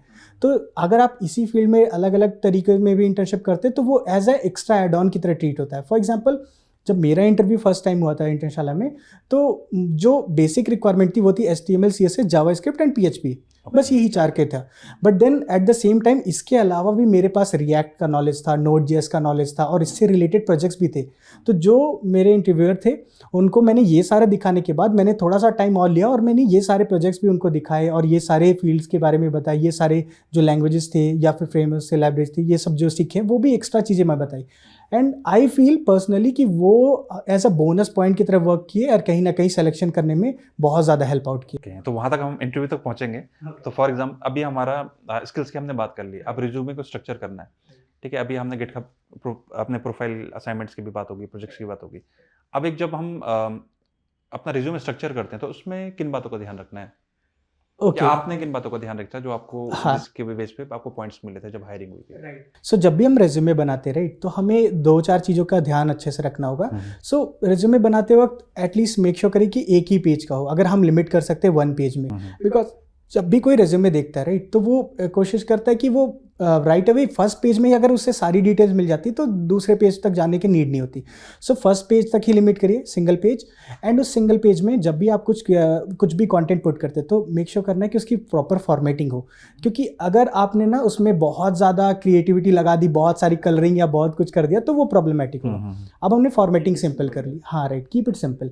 अब हमने फॉर्मेटिंग कर लिया, सो अब हम स्टार्ट करेंगे मॉड्यूल वाइज अलग अलग चीज़ें। तो व्हाट आई फील इज़ कि 4 ऐसी थिंग्स हैं जो हमें एक रेज्यूमे या एक पेज में होनी ही चाहिए। पहला आपके basic details, that is name हो गया, फ़ोन नंबर हो गया, कॉन्टैक्ट डिटेल्स हो गया, ईमेल हो गया, एंड आपके गिटहब के लिंक, आपके हैकरंत या हैकर प्रोफाइल के लिंक और लिंक्डइन का लिंक। ये तीनों बहुत इंपॉर्टेंट है। अगर इन तीनों में से कुछ भी नहीं है तो that is fine, but at least make sure करिए कि इन तीनों में से कुछ ना कुछ तो आप जरूर रखिए, बिकॉज दैट वे अगर मुझे चेक करना है, लेट मी, ऐसा होता है कि अगर मैं देखता हूँ किसी पर्सन का कि इसका मार्क्स बहुत अच्छे है या जो प्रोजेक्ट्स है वो अच्छे है, तो अगर उसको वैलिडेट करना है मुझे राइट अवे तो मैं इन लिंक्स पे जाके चेक कर सकता हूँ किसी के लिए, किसी का भी, कि कैसे उसने वर्क किया ऐसा चीज़। तो अब ये हो गया, तो हमने पहला सेक्शन बना लिया कि पर्सनल डिटेल्स हमने मेंशन आउट कर दी। नेक्स्ट एकेडमिक वाली जो डिटेल्स हो गई, ठीक है, हमने 12th कहाँ से कंप्लीट किया है, हमने ग्रेजुएशन किया है, वो सारी चीज़ें। एंड फिर उसके बाद हमारे एक्सपीरियंस का पार्ट, पॉइंट 3 जो एक्सपीरियंस होगा। सो एक्सपीरियंस में जैसे अगर आपने इंटर्नशिप की है तो वो सारी चीज़ें मेंशन आउट कर दीजिए। एंड जो 4th होता है वो होता है प्रोजेक्ट्स। सो अगर इंटर्नशिप नहीं है तो यू हैव टू फोकस कि आपके प्रोजेक्ट्स बहुत सारे हों, मतलब बहुत सारे मीन्स कि एक पेज में जो भी फिल आउट आप कर रहे हैं वो बहुत वैल्यूएबल हो। ऐसा ना हो कि आपने एक स्टैटिक वेबसाइट बना दी है, राइट, स्टैटिक वेबसाइट 4-5 बना दी और उसमें मेंशन कर दिया, तो वो वैल्यू नहीं ऐड करता है। जब आप ये मेंशन करोगे वेबसाइट में कि मैंने ये वेबसाइट बनाई, इसमें ऐड टू कार्ट की फंक्शनैलिटी रखी है, लॉगिन फंक्शनैलिटी रखी है, और इसमें हम इस तरीके से ट्रांजैक्शन कर सकते हैं, अगर आप पेमेंट गेटवे ऐड कर सकते हैं कि इस तरीके से पेमेंट गेटवे तक एटलीस्ट जाता है, तो दोज आर समथिंग ना जो आपका एक काइंड ऑफ स्टार्स की तरह वर्क करते हैं रिज्यूमे में। तो अगर आपके पास इंटर्नशिप है तो वो मेंशन आउट करिए एंड देन द प्रोजेक्ट्स, और अगर आपके पास इंटर्नशिप नहीं है तो केवल प्रोजेक्ट्स भी मेंशन कर सकते हैं, बट मेक श्योर कि वो प्रोजेक्ट्स बहुत ज़्यादा अच्छे हो, है ना। तो ये चीज़ें हैं। सो रिज्यूमे भी हमारा रेडी हो गया। अब इंटरव्यू में जब हम जाते हैं तो उससे पहले क्या ध्यान रखना है और इंटरव्यू में जाने के बाद क्या ध्यान रखना है? पहले एंड बाद में, राइट, ठीक है। सो पहले हमें ये ध्यान रखना है कि जैसे मैंने स्टार्टिंग में बताया था कि आप एटलीस्ट एक प्रोग्रामिंग लैंग्वेज को एकदम हमेशा के लिए आप फिक्स करके रखिए। आपके कोर एंड एडवांस जो भी टॉपिक्स हैं, कॉन्सेप्ट्स हैं, वो एकदम क्लियर होने चाहिए, ठीक है। तो क्योंकि एक प्रोग्रामिंग में हमारी ये चीज़ें क्लियर है तो जब भी इंटरव्यूअर कोई भी सवाल पूछता है, राइट, वो एक प्रॉब्लम स्टेटमेंट देने की कोशिश करते हैं। वो हमेशा ये कभी भी इंटरव्यूअर ये नहीं देखेगा ना कि आप कितने एक्सपर्ट हो पाइथन में या कितने एक्सपर्ट हो जावा में, वो ये देखने की कोशिश करेगा कि क्या आपके पास प्रॉब्लम सॉल्विंग स्किल है। तो वो एक आपको प्रॉब्लम देगा एंड वो एक्सपेक्ट करेगा कि आप उसको ना एक अच्छे से सॉल्यूशन निकालिए, ठीक है। एंड उसका काइंड ऑफ उस प्रॉब्लम का एक अच्छा सॉल्यूशन हम डिराइव कर सकते हैं कि नहीं, वो। तो जब भी आप लेट्स से इंटरव्यू ने कोई आपको सवाल दिया, आप उसका कोई भी प्रॉब्लम का सॉल्यूशन निकाल रहे हैं, तो जो भी आप कर रहे हैं उसको आप बोलते रहिए कंटिन्यूसली कि ठीक है, ये वाले पार्टिकुलर टास्क में मैंने ये किया, हम ये कंस्ट्रेंट कंज्यूम कर रहे हैं, इस तरीके से हमारा ये आउटपुट होगा, या फिर हम ये कंपटीशन इस तरीके से करेंगे। तो अगर आप ये सारी चीज़ें बिना बोले राइट अवे सॉल्व करके दे देंगे तो इंटरव्यूअर को लगेगा कि ठीक है, he knows the answer, but उन्हें कन्वे नहीं करने आता एंड हमें नहीं पता कि एग्जैक्टली इन्होंने कैसे आंसर निकाला, हिट एंड ट्रायल यूज़ किया, कैसे यूज़ किया। तो इट्स बेटर कि आप हमेशा जो भी आपके दिमाग में इंटरव्यू के थ्रू आउट चल रहा है वो आप बोलते रहे, कन्वे करते रहे सामने वाले को, ताकि उससे पता चले कि ठीक है आपने क्या क्या स्टेप किया। And the best part is कि जब आप ऐसे कन्वे करते हो तो अगर आपने किसी गलत डायरेक्शन में फॉरवर्ड लाइक स्टेप ले लिया है, राइट, तो इंटरव्यूअर आपको करेक्ट कर देगा कि नहीं, this is not I was expecting this kind of thing, तो मैं ये यूज़ केसेस के बेसिस पे ऐसी चीज़ें कर रहा हूँ। तो वो ना वो खुद हेल्प आउट कर देते हैं। So this is one thing. And क्योंकि आपने इंटरव्यू में जाने से पहले अपनी प्रोग्रामिंग कॉन्सेप्ट्स क्लियर कर लिए, जो आपका डीएसए है, डेटा स्ट्रक्चर एल्गोरिदम, ये आप क्लियर कर लीजिए, एंड देन आप इंटरव्यू में एकदम कॉन्फिडेंटली जाइए और वहाँ पे जो भी आपने प्रोजेक्ट्स बनाए हैं, डेटा स्ट्रक्चर एल्गोरिदम का है, प्रोग्रामिंग कॉन्सेप्ट है, इन सब का कॉम्बिनेशन होता है इंटरव्यू, और वो हर एक चीज़ इससे रिलेटेड पूछेंगे और आप ओपनली सब कुछ बताइए। ठीक है। एंड क्योंकि प्रोजेक्ट्स हम खुद किए होते हैं तो वो बहुत इजी हो जाता है कन्वे करना, एंड प्रोजेक्ट्स में कैसे कैसे चीज़ें वर्क की है, क्या मॉड्यूल्स वो कैसे वर्क कर रहे हैं, कैसे हमने एक दूसरे के कैसे डिफरेंट लैंग्वेजेस के साथ हमने कम्युनिकेट किया APIs के थ्रू, वो सारी चीज़ें कन्वे करना बहुत ईजी हो जाता है। आपका क्या एक्सपीरियंस था, लाइक आपके जब फर्स्ट इंटरव्यू हुआ था तो वो कैसा गया था आपका? राइट, सो मेरा फर्स्ट इंटरव्यू इंटर्नशाला का ही था। सो बेसिकली मेरा इंटरव्यू इंटर्नशाला में 2 बार हुआ है। अच्छा। सो जब फर्स्ट टाइम हुआ था तब मैं रिजेक्ट हो गया था। सो फर्स्ट टाइम क्या हुआ था कि आई वॉज वेरी कॉन्फिडेंट, तो ऐसा हुआ था कि मैं जो एक्स्ट्रा करिकुलर एक्टिविटीज़ होती कॉलेज में, राइट, उसमें ज़्यादा फोकस करना स्टार्ट कर दिया था, तो इस वजह से जो प्रोग्रामिंग वाला पार्ट था उससे थोड़ा सा डेविएट हो गया था। तो I was in over confidence कि ठीक है मेरा तो हो जाएगा, एंड मैंने इंटरव्यू ये इंटर्नशाला में फिल कर दिया था। असाइनमेंट राउंड क्लियर हो गया, टेक्निकल राउंड हुआ, एंड वहाँ पे क्वेश्चंस पूछना स्टार्ट हुए, तो जो भी वो प्रॉब्लम्स दे रहे थे वो मैं सॉल्व कर रहा था, कोशिश कर रहा था सॉल्व करने की। एट द सेम टाइम उसको मैं इम्प्लीमेंट नहीं कर पा रहा था, क्योंकि जो प्रोग्रामिंग लैंग्वेज के कॉन्सेप्ट थे वो मैं भूल गया था। जैसे किसी स्ट्रिंग को मैनिपुलेट करना है तो कौन से फंक्शंस यूज़ कर सकते हैं, किसी स्ट्रिंग का लेंथ फाइंड आउट करना है तो कैसे कर सकते हैं, वो थोड़ी थोड़ी चीज़ें मिस आउट हो गए, प्लस नर्वसनेस की वजह से कहीं ना कहीं थोड़ा चीज़ें गड़बड़ हो गई, and I got rejected. And that day मुझे रियलाइज़ हुआ कि अगर आपको जॉब लेनी है, राइट, तो आपको उस चीज़ को सीरियसली लेना है, एंड प्लस आपको जितने भी कोर एडवांस प्रिंसिपल्स है या कॉन्सेप्ट्स हैं उनको अच्छे से रिवीजन करना है, एंड देन आपको इंटरव्यू में बैठना है। तो देन आई आस्क्ड HR की रीअप्लाई कब कर सकते हैं। उन्होंने बोला कि 6 मंथ्स के बाद आप दोबारा रीअप्लाई कर सकते हैं। तो देन मैंने 1-2 और भी कंपनीज में अप्लाई किया, एंड वहाँ से भी रिस्पॉन्स नहीं मिला, तो अब मैं समझ गया कि ठीक है, there is something that is problematic with me, तो अब उस पर मुझे वर्क करना पड़ेगा। तो मैंने फॉर नेक्स्ट 4-5 मंथ्स आराम से थोड़ा सा अपने आप को टाइम दिया, सारे कोर प्रिंसिपल्स जितने थे वो क्लियर आउट किए, DSA कंप्लीट किया, रिएक्ट सीखा, नोड सीखा, ऐसे बहुत सारी चीज़ सीखी, एंड रीअप्लाई किया इंटर्नशाला में ही दोबारा। And this time it was like something जो बहुत ही अनएक्सपेक्टेड था, कि बहुत ही ईजिली राउंड्स हो गए एंड बहुत ईजिली सिलेक्शन। वो जो प्रिपरेशन आपने की थी इसमें आपको ईजी लगा? राइट। कई बार क्या होता है कि जो फ्रेशर है मल्टीपल टाइम्स अप्लाई करते हैं और उसके बाद में फेलियर्स मिलते हैं, बहुत डिसअपॉइंट होकर सोचते हैं कि फील्ड ही चेंज कर देते हैं। राइट। बट आपकी जो स्टोरी है उसमें एक लर्निंग उनके लिए भी है ना, राइट, कि आप फर्स्ट टाइम फेल हुए, आपने हार नहीं मानी, आपने दोबारा अप्लाई किया, राइट, और हो सकता है कि आपने मल्टीपल कंपनीज में अप्लाई किया होगा, राइट। तो कुछ उनके लिए टिप्स हैं जो फेलियर से वो डिमोटिवेट हो जाते हैं? Right, so the thing is कि जब भी हम कोई इंटरव्यू देते हैं, राइट, तो इंटरव्यू देने के बाद राइट अवे हमें पता चल जाता है कि हमने कितना अच्छा परफॉर्म किया। बिकॉज जब मैंने इंटरव्यू दे दिया, इंटरव्यू कंप्लीट हो गया, जैसे ही मीटिंग एंड हुई मुझे रियलाइज़ हो गया कि नहीं, मैंने वेल परफॉर्म नहीं किया, and these were the places जहाँ पे मेरे परफॉर्मेंस अच्छी नहीं थी। मुझे अपने कॉन्सेप्ट्स अच्छे करने होंगे, मुझे DSA अच्छा करना होगा, अदरवाइज ऐसे अगर मैं देते रहा अलग अलग कंपनीज में तो जॉब सिलेक्शन नहीं होगी। तो ये one thing, that is your personal feedback. Second, आप HR से बोलिए कि एक बार इंटरव्यूअर का फीडबैक भी हमें वो फॉरवर्ड करे, मोस्ट इंपॉर्टेंट। राइट। तो कभी भी ऐसे डीमोटिवेट नहीं होना है कि लेट्स से मैंने किसी XYZ कंपनी में अप्लाई किया एंड उन्होंने मुझे रिवर्ट बैक नहीं किया, तो ऐसा नहीं है कि आप भी रिवर्ट कुछ रिप्लाई ना करो या कुछ क्वेश्चन ना पूछो, आप छोड़ दो, ऐसे नहीं है। आप एक बार HR को जरूर मेल करिए कि ठीक है, इट्स फाइन, आई नो कि मे बी सिलेक्शन नहीं हुआ, पोलाइट मेल करिए, राइट, एक पोलाइट मेल पूछिए, वीकनेस पता होगा तो वर्क कर पाएंगे, राइट, एग्जैक्टली। कई लोग यहीं पे थोड़ा सा हेजिटेट हो जाते हैं, हाँ, मेरा रिप्लाई नहीं आया, मैं कैसे उनको रिप्लाई हाँ, करूं? बट द थिंग इज कि ना आप अपने लिए सेल्फिश थोड़ा सा बनिए और अपने लिए फीडबैक पूछिए कि could you please give me feedback कि एग्जैक्टली क्या पार्ट था जहाँ पे रॉन्ग हुआ। तो पर्सनल फीडबैक हो गया, और HR के जो इंटरव्यू का फीडबैक था वो मिल गया। अब उस फीडबैक पे स्टार्ट करिए वर्क करना। द थिंग इज कि द मोमेंट आपको बहुत सारे मल्टीपल फेलियर्स मिलेंगे ना, तो आपके पास 2 ऑप्शन होंगे, या तो आप फीडबैक्स के साथ इंप्रूव करिए, या तो आप डीमोटिवेट हो जाइए। तो डीमोटिवेट होंगे तो एट द एंड आपके पास कुछ भी नहीं होगा, which is not an option, ठीक है। ऐसे हम डीमोटिवेट होते चले आएंगे तो कुछ भी नहीं सीखने को मिलेगा। द बेस्ट पार्ट इज़ कि आप फीडबैक्स लीजिए और उस पर वर्क करना स्टार्ट करिए, क्या प्रॉब्लम्स थे, कैसी चीज़ें थी। And I am pretty sure कि जब भी कोई भी पर्सन अप्लाई करता है, चाहे वो इंटर्नशिप के लिए कर रहा हो चाहे जॉब के लिए कर रहा हो, तो हो सकता है कि कोई एक्सेप्शनली बहुत ही अच्छी कंडीशन हो तो उसका फर्स्ट अटेम्प्ट में निकल जाए, बट ऐसा बहुत बार होगा कि कुछ लोग के 1-2 राउंड्स खराब हो जाएंगे। बट जब आप उन फीडबैक्स पे इंप्रूव कर लोगे तो आपके पास कॉन्फिडेंस, आपके जो भी कॉन्सेप्ट्स हैं वो क्लियर होंगे, एंड राइट अवे फिर आप जब किसी जॉब पे के लिए अप्लाई करोगे तो वहाँ पे बहुत ही अच्छा इंप्रेशन क्रिएट होता है। तो दिस इज़ वन थिंग, मतलब आप फीडबैक्स पे हमेशा वर्क करिए, ये मैं बोलना चाहूँगा। किसी फर्स्ट जॉब स्टार्ट होती है, राइट, तो फर्स्ट जॉब में क्या क्या चीज़ों का ध्यान रखना चाहिए कि ताकि उनकी जो बाकी की जर्नी है वो बहुत ईजी रहे। जब वो ज्वाइन करते हैं उनका ट्रेनिंग पीरियड होता है, राइट, तो स्टार्टिंग में ही किन बातों का ध्यान रखना है कि बाद में उन्हें बहुत ईजी उनका स्मूथ प्रोसेस रहेगा? राइट। सो मैं बताता हूँ, जब मैंने फर्स्ट टाइम इंटर्नशाला में ज्वाइन किया था तो हमेशा ना जब भी हम कंपनी नहीं ज्वाइन करते एज अ फ्रेशर रहते हैं तो हमेशा दिमाग में थॉट रहता है कि हम कंपनी में जाके कैसा काम करेंगे, एग्जैक्टली वो क्या हमसे काम करवाना चाहेंगे।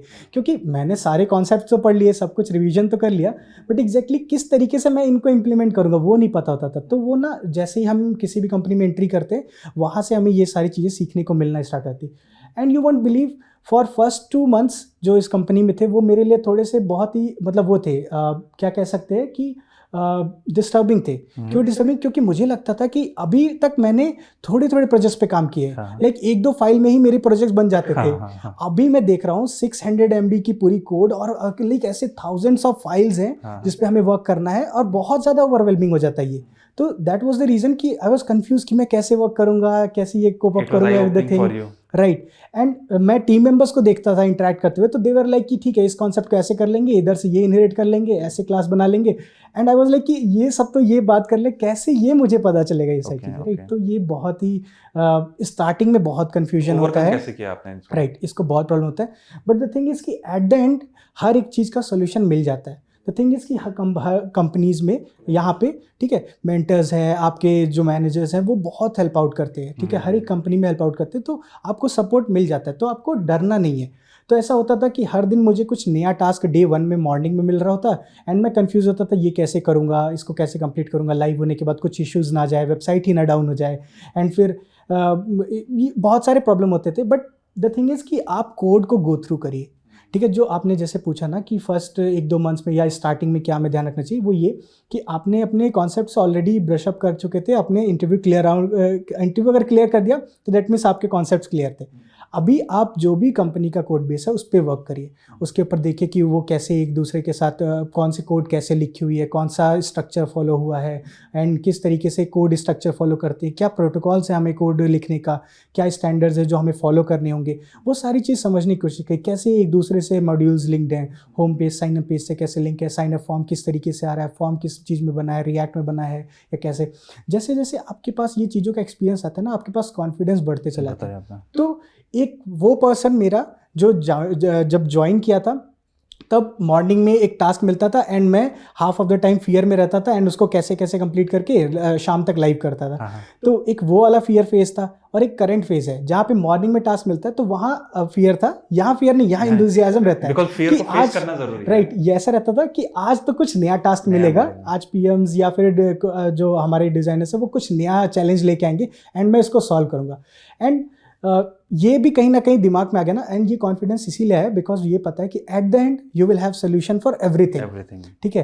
तो आपको डरना नहीं है किसी भी चीज में, जो भी आपको चैलेंजेस असाइंड है उनसे क्वेश्चन पूछ सकते हैं, टीम वर्क कोलैबोरेशन करिए, सॉल्यूशन मिल जाएगा आपको, राइट। हाँ, और फियर को ओवरकम करना बहुत जरूरी है, उसको फाइट करना जरूरी है। जितनी जल्दी करेंगे उतना बेटर है, जितना उसको छोड़ देंगे या क्वेश्चंस नहीं पूछेंगे, कोलैबोरेशन नहीं करेंगे तो वो फिर हॉन्ट करेगा। राइट। जितनी कोलैबोरेशन करे, आस्क क्वेश्चंस है, राइट। एंड एक और चीज़ बोलूँगा कि जिस भी पर्टिकुलर मॉड्यूल में आप वर्क कर रहे हैं सो मेक श्योर करिए कि वो मॉड्यूल के बारे में आप सीखते जाइए। सो ऐसे है कि जब भी आप कोई भी टास्क कर रहे हैं आप उसको स्टैक करते जाइए, ऐसा नहीं है कि काम किया और फिर उसके बारे में भूल गया, क्योंकि जब आप स्टैक करते जाएंगे तब आपको फुल्ली कॉन्फिडेंस होगा। तो अभी जो मैं अपने पहले स्टार्टिंग में जब ज्वाइन किया था कलीग्स को बात करते हुए देखता हूँ, अब मैं अपने आप को उस फेज में पाता हूँ जहाँ पे अगर पीएम्स कुछ भी पूछते हैं तो राइट अवे मैं जवाब देता हूँ, ठीक है इस चीज़ को तो ऐसे डेटाबेस से कर लेंगे, ये वाले टास्क हो जाएगा, ये हम डेटा यहाँ से फेच कर लेंगे और ये ऐसे कंप्लीट हो जाएगा। तो वो बहुत स्मूथ हो जाएगा। तो द थिंग इज कि फर्स्ट 2 months आपके लिए डिफिकल्ट होंगे, बट उसमें आपको हारना नहीं है, आपको डेडिकेशन से लगे रहना। मेंटोर है आपके लिए, उनके साथ हेल्प लीजिए, हाँ उनका हेल्प लीजिए, टीम मेंबर से हेल्प लीजिए। अगर आपको कुछ नहीं समझ में आता तो आप पूछिए, बिकॉज द थिंग इज कि मैंने अपने मैनेजर को अपने प्रोबेशन पीरियड में बहुत परेशान किया है। एंड मुझे ऐसा लगता था कि मेरे मैनेजर कहीं फ्रस्ट्रेट होकर ऐसा ना बोले कि he is a bad person, इसे बहुत क्वेश्चन पूछता है, इसको निकाल दो। बट ऐसा नहीं है, नहीं, जितना आप क्वेश्चन पूछते हैं ना मैनेजर को ये लगता है कि he is a curious person, at least he is trying to explore कि हमारा कोड बेस कैसे वर्क कर रहा है, या फिर ये सारे अलग अलग कॉन्सेप्ट क्यों हैं, ये चीज़ ऐसे क्यों इंप्लीमेंट की है, तो वो कहीं ना कहीं निगेटिव नहीं जाता, वो पॉजिटिव की तरह ट्रीट हो रहा होता है। तो आप क्वेश्चंस पूछिए, कोई प्रॉब्लम नहीं है। एंड डेफिनेटली जैसे जैसे आपका एक्सपीरियंस बढ़ता जाएगा, ये क्वेश्चन की फ्रिक्वेंसी ऑटोमेटिक कम होती चली जाएगी। तो this is one thing, like सबको ही सपोर्टिव इन्वायरमेंट होता है तो कोई प्रॉब्लम नहीं होता। इस एक मेरा एक साइड क्वेश्चन ये भी है कि जब किसी की जॉब लग गई, राइट, तो एक ये फीलिंग आती है कि अब तो जॉब लग गई, अब तो हो ही जाएगा जो भी होगा, राइट। तो ऐसा भी होता है कि it's not the 9 to 6 job, but आपको अगर कहीं पे वीकनेस लग रही है तो आप घर में भी वीकेंड में भी उस पर वर्क करें, ऐसा भी होता है क्या? राइट। आपने किया था ऐसा? राइट, हाँ। सो मैं बताता हूँ। सो स्टार्टिंग में जब मैंने ज्वाइन किया था, राइट, तब मैं वीकेंड्स पे भी वर्क करता था। तो ऐसा नहीं कि मैं टास्क पे वर्क कर रहा हूँ, जैसे मैंने स्टार्टिंग में बताया, राइट, टास्क तो एट द एंड कंप्लीट हो जाता है। मैं वर्क कर रहा था कोड बेस को समझने के लिए। द रीज़न इज़ कि अगर आप किसी कंपनी में जाते हैं एंड आपके पास लेट्स से 600 फाइल्स का कोड बेस है, तो अगर आप उसमें बहुत ही इजी या ऐसा सोचेंगे कि आराम से कर लूँगा, थोड़ा सा एक्स्ट्रा टाइम नहीं इन्वेस्ट करूँगा, ठीक है, तो हो सकता है कि आपको वो पूरा कोड बेस समझने में 3-4 महीने लग जाए एंड आपको मेजर मॉड्यूल्स या फिर अपने स्किल्स दिखाने का अपॉर्चुनिटी मिले ही ना। बट अगर आप थोड़ा सा एक्स्ट्रा एफर्ट डालेंगे, सैटरडे संडेज को बस आप बैठिए और एक बार कोड बेस को गो थ्रू कर लीजिए, पेन एंड पेपर लीजिए एंड नोट कर लीजिए कि ठीक है, ये फ्लो ऐसे वर्क कर रहा है, अगर ये कंडीशन होगा तो इस तरीके से काम करेगा। और आप अगर वो चीज़ें समझना स्टार्ट कर देंगे तो वही 3 मंथ्स का टाइम शायद 1 मंथ में कंप्लीट हो जाए एंड राइट अवे आपको मॉड्यूल्स, जो मेजर मॉड्यूल्स होते हैं, वो मिलना स्टार्ट हो जाए। मतलब वो कंपनी आपको नहीं बोलेगी, बट आपको अपनी तरफ से कुछ एक्स्ट्रा एफर्ट्स पुट करेंगे, राइट, तो आपको इजी जर्नी आगे रहेगी, राइट, स्टार्टिंग का डेफिनेटली, आपका। हाँ। सो अगर ये सब हम करते हैं ना, तो हमारा जो स्किल्स होता है वो बहुत इंप्रूव होता है ऐसा ही चीज़ों में। तो हमें कंपनी कभी नहीं बोलती कि आप एक्स्ट्रा हार्ड वर्क करो, दैट इज समथिंग जो आपके अंदर से विलिंगनेस होनी चाहिए कि आप थोड़ा कर लेते हैं। इसको मैं जल्दी से ओवरकम कर लेता हूं, थोड़ा टाइम मैं एक्स्ट्रा दे देता हूं। राइट। एंड जैसे ही आपका ये सारी चीज़ें कंप्लीट हो जाएगी, राइट, आप टीम में बहुत अच्छे से कंट्रीब्यूट करना स्टार्ट कर दोगे तो एक वैल्यूएबल एसेट बन जाते हैं कंपनी के लिए। तो कंपनी देखती कि ठीक है, दिस इज द पर्सन जो बहुत अच्छा ट्राई कर रहा है, इन्होंने बहुत अच्छे से अभी तक के सारे टास्क हैंडल आउट किए, तो वो कहीं ना कहीं अप्रिशिएट भी करते हैं इस चीज़ को। तो दिस इज वन, हो सकता है आपकी इंटर्नशिप पीपीओ में कन्वर्ट हो जाए। Right, definitely. एंड पीपीओ भी बहुत अच्छा पैकेजेस के साथ हो जाए तो वो भी हो सकता है, बहुत अच्छी चीज़ हो सकती है। तो द थिंग इज कि आप फोकस रखिए पूरे टाइम। एक मेरा क्वेश्चन है, एआई बहुत चल रहा है आजकल, राइट? एआई से एक ये भी हुआ है कि कोडिंग भी अवेलेबल हो गई है, आप एक उसमें कोड्स भी जनरेट कर सकते हैं। राइट। तो इससे कोडर्स को फेयर करने की जरूरत है या इसको एम्ब्रेस करने की जरूरत है कि ये उनको हेल्प करेगा? राइट। सो अगर हम देखें तो एआई को भी किसी प्रोग्रामर नहीं बनाया, राइट? बात तो सही है। तो एआई खुद से तो नहीं जनरेट हुआ। तो दैट इज़ द थिंग, मैं बोलूँगा सारे फ्रेशर्स को कि आप अपने बेसिक जो कॉन्सेप्ट्स हैं वो आप अच्छे से करिए एंड वो आप पेन पेपर पे या फिर जो भी आप ट्रेडिशनल मेथड फॉलो करते हैं वही फॉलो करके अपने कॉन्सेप्ट इंपॉर्टेंट, मतलब उसको अच्छे से ग्रैप्स करिए। द थिंग इज़ कि एक बार आपके कॉन्सेप्ट अच्छे हो गए फिर कोई प्रॉब्लम नहीं होता। अगर राइट अवे आप एआई यूज़ करना स्टार्ट कर देंगे, फॉर एग्जांपल मैंने बहुत सारे लोग को देखा है कि उन्हें लगता है कि हम एक प्रॉम्प्ट लिखेंगे अच्छा सा, एआई हमें एक कोड जनरेट कर देगा एंड प्रोजेक्ट्स तो राइट अवे रेडी हो जाएंगे, फिर असाइनमेंट राउंड तो क्लियर हो जाएगा। बट द थिंग इज़ ना कि जब आप रियल टाइम में वर्क कर रहे होंगे तब आपको प्रॉब्लम फेस होगा। तो अगर हम 2 सिनेरियो लेके चलते, एक पर्सन जिसने पूरे टाइम चैट जीपीटी या बार्ड या जो भी एआई टूल्स हैं उनका हेल्प लिया और कोड जनरेट कर करके काम कर लिया, तो होगा क्या ना कि वो बहुत ज़्यादा एआई पे डिपेंडेंट हो जाएगा और बहुत ज़्यादा उसको हर एक मूवमेंट पे उसको कुछ चाहिए होगा। तो अगर कोई प्रॉब्लम स्टेटमेंट आता है, आपके पास एआई नहीं है, तो आप नहीं वर्क कर पाओगे and that will be very threatening. ऐसा कुछ प्रॉब्लम भी आ सकती है जो राइट, बहुत सारी चीज़ें। तो I would suggest to all the freshers कि आप अभी एआई पे मत फोकस करिए, अभी आप सिर्फ अपना कॉन्सेप्ट क्लियर करिए। एक बार आप कंपनी में आ जाते हैं and then again for 1 year at least आप जो भी जैसे भी नॉर्मल तरीका फॉलो अप कर रहे थे वैसे ही फॉलो करिए। वंस 1 ईयर आपका कंप्लीट हो जाता है एंड आपने प्रोडक्शन स्टार्ट कर दिया है, सब कुछ अच्छे से वर्क कर रहे हैं, अलग अलग मॉड्यूल्स पे भी वर्क करना स्टार्ट कर दिया, देन आप एआई का यूज़ कर सकते हैं। जैसे फॉर मी, अब मैं भी एआई यूज़ करता हूँ, ऐसा नहीं कि यूज़ नहीं करते। अगर देयर इज़ समथिंग जो हमारी प्रोडक्टिविटी बढ़ा सकती है, जो टास्क मुझे लेट्स से 2 दिन लग रहे थे कंप्लीट करने में, वो 1 दिन में भी हो सकता है, तो वो अब मैं हेल्प ज़रूर लूँगा। तो मैं भी एआई यूज़ करता हूँ, ठीक है। तो वो कहीं ना कहीं हेल्प करता है मेरे कोड रिव्यूज़ करने में। वो मुझे बताता है कि ठीक है, आपने ये कोड लिखा, दिस इज़ करेक्ट। और करेक्ट कोड कैसे लिखा हमने, कि हमने पहले इतने टाइम तक कॉन्सेप्ट अपने क्लियर किए, 1 साल तक मैंने बिना एआई के हेल्प आउट के अपना काम किया, तो अभी आई नो कि एग्जैक्टली कोड कैसे लिखना है। और वो एआई हमें हेल्प आउट करता है कि ये प्रॉब्लम्स है, आप इसको इम्प्रूव कर सकते हो, इस तरीके से भी अप्रोच फॉलो करा जा सकता था, और अगर आपको ये प्रॉब्लम है तो इस तरीके से भी सॉल्व कर सकते हो। तो वो कहीं ना कहीं हेल्प आउट करता है। तो AI इज अ फ्रेंड, उससे फियर नहीं करना Dependency नहीं होनी है, चाहिए उससे, हाँ राइट, उसका बट control पूरा हाथ में डिपेंडेंसी होना नहीं चाहिए। रखना है, right, that is the thing कि आप डिपेंडेंसी मत रखिए उस पर, बट उसको एज अ फ्रेंड की तरह ट्रीट करिए जो आपकी हेल्प कर रहा है, या एज अ मेंटर की तरह ट्रीट करिए, जैसे हमारी कंपनी में मेंटर होते हैं, राइट। अब हम हर काम मेंटर से नहीं ना कराते, हम उनसे कुछ पूछते हैं, तो वही कुछ सेम चीज़, suggestions आप आप पूछ सकते हैं सजेशन उससे। पूछिए, फीडबैक्स लीजिए और उससे करिए। एंड कभी भी AI से फियर नहीं करना, हमेशा कभी भी कुछ भी हो जाए, there will be a point of time जहाँ पे एक कस्टम कोड या कस्टम कुछ ना कुछ चेंजेस के लिए एक इंजीनियर की नीड होगी। एंड जैसे ही आप एक जॉब प्रोफाइल में आ जाते हैं, आप इंटर्नशिप या जॉब करना स्टार्ट करते हैं, मेक श्योर कि आप नई नई स्किल सीखते रहे। ऐसा ना हो कि आप बहुत ही आउटडेटेड स्किल सीख रहे हैं, लेट्स से आपने HTML CSS एंड जावास्क्रिप्ट सीख ली जो कि बेसिक चीज़ है, एंड आपने लीव कर दिया कि ठीक है अब तो मुझे फ्रंट एंड आता है और मैं फ्रंट एंड इंजीनियर में खुश हूँ, तो then you will get replaced, because AI जो है वो बनाना स्टार्ट कर देगा। बट द मोमेंट आप उस पर और चीज़ सीखोगे, रिएक्ट सीखेंगे, Vue.js सीखेंगे, Next.js सीखेंगे Update कि करते कैसे रहो। वर्क कर रहा है, तो देन आप कभी नहीं रिप्लेस हो सकते, बिकॉज ना हो कंपनी डायरेक्टली वो सारी चीज़ नहीं जनरेट करा सकती, ऑल्दो जनरेट करा लेंगे, बट Link उसमें जो होंगे। ट्विक्स करने हैं, जो पर्सनल टच देना है, वो उसके लिए हमेशा एक इंजीनियर की नीड होगी।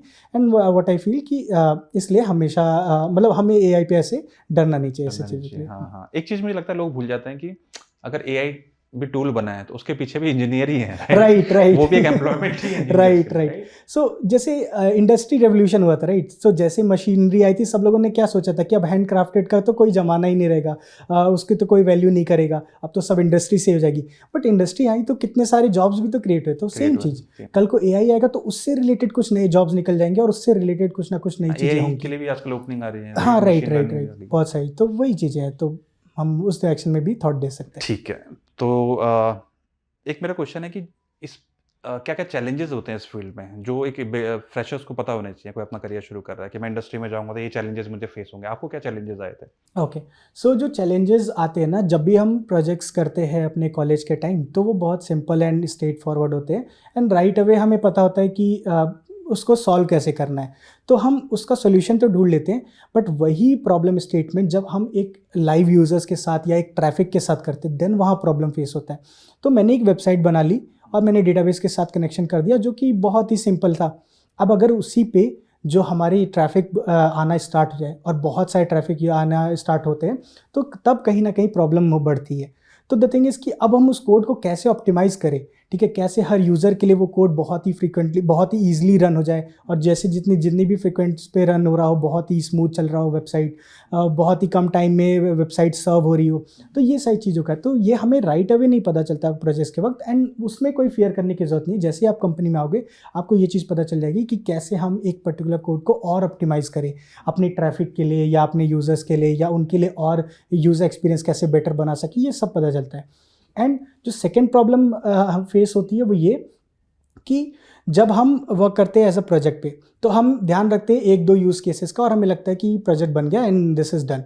बट जब आप आते हो कंपनी में, तब आपको बहुत सारी चीज़ों का ध्यान रखना होता है कि डेटा को कैसे वैलिडेट करें, क्योंकि एक यूज़र कोई भी लेट्स से आप एक्सपेक्ट कर रहे हो नेम, उस नेम में वो नंबर्स भी दे सकता है, कुछ के स्पेशल कैरेक्टर्स भी दे सकता है, तो वो कैसे फिल्टर आउट करें, यूज़र को कैसे इन्फॉर्म करें कि नहीं ये नेम करेक्ट नहीं है, या फिर, तो ये वैलिडेशंस वाली पार्ट हो गया, इस पे बहुत ज़्यादा हमें फोकस करना होता है।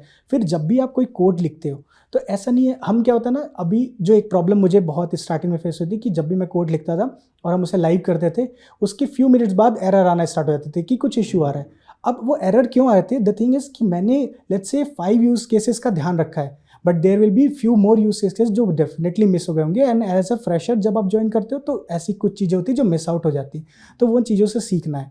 तो जैसे जैसे आपका एक्सपीरियंस बढ़ता जाएगा, नाउ यू आर कंफर्टेबल, और अभी मैं ऐसे कंफर्टेबल हूँ कि जब भी कोई टास्क करता तो आई नो कि कितने बैकडोर्स होंगे जिसके वजह से, या कितने ऐसे यूज़ केसेस होंगे जिसमें ये कोड फेल हो सकता है, तो उसका भी हैंडल आउट करना है हमें। ठीक है, ये तो सारी ये चीज़ें तो हो गई बतानी। Technical challenges. Right. Apart from this what are the common challenges को टीम में या फिर कुछ हाँ चीज़ों का ध्यान रखना? राइट, सो जैसे मैंने स्टार्टिंग में बोला था इंटरपर्सनल स्किल, वो उस पर हमें ध्यान देना चाहिए। तो वही, अब जब हमारे टेक्निकल एक्सपेक्ट हो गए, तो अब हम इंटरपर्सनल स्किल्स पे आते हैं। तो जब भी कोई भी चीज़ कम्युनिकेट करना हो, राइट, अगर आपके पास कम्युनिकेशन स्किल अच्छी नहीं है, तो अगर प्रोजेक्ट मैनेजर कोई रिक्वायरमेंट बना के आपको देता है, एंड आपको उसमें कुछ प्रॉब्लम फेस हो रहा है या फिर आपको वो रिक्वायरमेंट नहीं समझ में आ रही, तो आप उनसे प्रॉपरली कन्वे नहीं कर पाओगे कि देयर इज़ दिस प्रॉब्लम जो मैं फेस कर रहा हूँ, और कहीं ना कहीं आपको इंटरनल लगेगा कि अब मैं कैसे डिस्कस करूँ ये प्रॉब्लम स्टेटमेंट, एंड मैं कैसे कन्वे करूँ कि दिस इज़ द प्रॉब्लम जहाँ मुझे फेस हो रही है।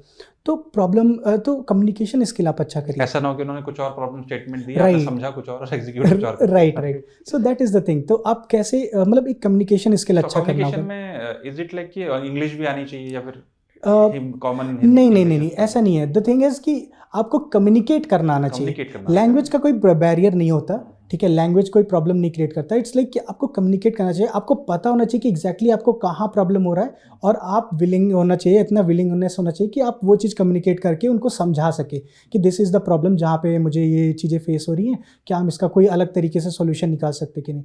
जैसे अब यू विल सी, तो अभी बहुत सारे ऐसा होता है कि कभी को पीएम से हमने कोई ओवरव्यू ले लिया कि ये टास्क कैसे करना है, एंड अगर कुछ टेक्निकल कोई कंस्ट्रेंट आ जाते तो हमने डिज़ाइनर को बता दिया कि ये प्रॉब्लम्स हैं, इस कंस्ट्रेंट की वजह से हम ये टास्क नहीं कर सकते, क्या इसका कुछ वर्क अराउंड है। तो डिज़ाइनर्स भी फिर उसको हमारे अकॉर्डिंग मॉडिफाई करते, तो मतलब आपका ना जो जर्नी होती है वो ईजी हो जाता है। तो कोलैबोरेशन में रहना, communication easy, right, that is one thing कि कम्युनिकेशन हो गया। ऐसे ही अब अगर टीम वर्क की बात करें, तो जब आप टीम वर्क काम करते हैं, ठीक है, तो अभी जब आप एज अ फ्रेशर ज्वाइन करते हो कंपनी में, तो आप एक लेट्स से लेवल 0 पे होते हो और वहाँ आप सीख रहे होते हो, तो आप जितने भी आपसे बड़े हैं, मेंटर्स हैं, उनसे आप सीखो कि वो कैसे टीम वर्क में काम कर रहे हैं, कैसे कोलैबोरेट कर रहे हैं, कैसे वो एक मेजर टास्क को अलग अलग टीम मेंबर्स में डिवाइड कर रहे हैं, एंड कैसे वो एक दूसरे के टास्क को प्रॉपरली कोऑर्डिनेट करके हम उस प्रॉब्लम का सोल्यूशन निकाल रहे हैं। तो वो सारी चीज़ें हमें सीखनी होती है। तो होता क्या है कि जैसे जैसे आप लेवल अपना इम्प्रूव होते जाता है, आपका लेवल आप बढ़ते जाते हो, तो वही सेम आपकी टीम में लीडरशिप हो गई या फिर टीम के साथ कोलैबोरेशन हो गया, वो सारे स्किल्स भी हम कहीं ना कहीं ऐसा मतलब रिक्वायर्ड होता है उस चीज़ों में। तो ऐसे ही बहुत सारे इंटरपर्सनल स्किल्स हैं जिन पे हाँ एक पर्सन को हमेशा वर्क करना चाहिए, जो कि हेल्प आउट करते हैं कंपनी में। ओके, सो आज मुझे लगता है कि काफ़ी हम टेक्निकल पार्ट में भी गए हैं, राइट, बहुत डीप भी गए हैं, और इसमें जो फुल स्टैक डेवलपमेंट में जो या फिर वेब डेवलपमेंट में जो इंटरेस्टेड लोग हैं उनके लिए काफ़ी सारे टिप्स हैं। अगर आप यहाँ तक वीडियो तक आ गए हैं तो आई एम श्योर कि आपने बहुत कुछ लर्न किया होगा। राइट। तो आपके लिए आप कुछ फाइनल थॉट्स या टिप्स शेयर करना चाहेंगे बिगिनर्स के लिए जो अपने इस फील्ड में अपना करियर शुरू करना चाहते हैं? हाँ, राइट। सो वही डिफरेंट पॉइंट्स पूरी वीडियो को अगर समराइज काइंड ऑफ करें कि अपने जितने भी प्रोग्रामिंग कॉन्सेप्ट्स हैं उसको आप क्लियर रखिए। डेटा स्ट्रक्चर हो गया, कंप्यूटर नेटवर्क्स हो गया, कंप्यूटर ऑपरेटिंग सिस्टम हो गया, ये सारी चीज़ें आप अच्छे से क्लियर आउट करिए। उस पर अच्छा कॉन्सेप्ट को, उसका अच्छा ग्रैप्स रखिए, और एकदम आप ना जब कॉन्फिडेंस के साथ इंटरव्यू दीजिए, नर्वसनेस होगी, नर्वसनेस हर जगह होती है, बट कॉन्फिडेंस के साथ इंटरव्यू दीजिए। एक बार आप सेलेक्ट हो जाते हो, फिर ट्राई टू अंडरस्टैंड कि वो कंपनी की एग्जैक्टली क्या रिक्वायरमेंट है, वो डिमांड, वो जो पोजीशन पे जिस पे आप वर्क कर रहे हो वो क्या आपसे डिमांड करता है। लाइक कैसे आप कोड को समझना चाहते हो, कैसे टेक्निकल चीज़ों पे वर्क करना चाहते हो, कैसे टीम के साथ आप कोलैब करना चाहते हो, वो सारी चीज़ों पे आपको वर्क करना है। एंड ये सारी चीज़ें हो जाती है समय के साथ। द ओनली थिंग इज़ कि आपके अंदर वो जज्बा टाइप होना चाहिए या फिर डेडिकेशन होना चाहिए कि एटलीस्ट मैं कुछ तो करूँगा, ठीक है, मैं हार नहीं मानूंगा, मैं इस चीज़ में आगे बढ़ता रहूँगा और मैं वो चीज़ें करते रहूँगा। तो ये चीज़ें हमें ध्यान रखनी होगी। ट्रू, ठीक है, तो let's wrap up the show and thanks Vineet for giving your time. Thank you. And also I feel audience ने आज बहुत कुछ लर्न किया होगा। And please subscribe to the channel अगर आपने चैनल को सब्सक्राइब नहीं किया है, because we are coming up with more shows like this. So thank you very much. Thank you. ये था आज का एपिसोड। अगर आप चाहते हैं हम ऐसे और एपिसोड्स लेकर आएं तो please let us no in the comment box. और हाँ, इस चैनल को सब्सक्राइब जरूर कर लें, हम ऐसे बहुत सारे एपिसोड्स लेकर आने वाले हैं। Till then, all the best.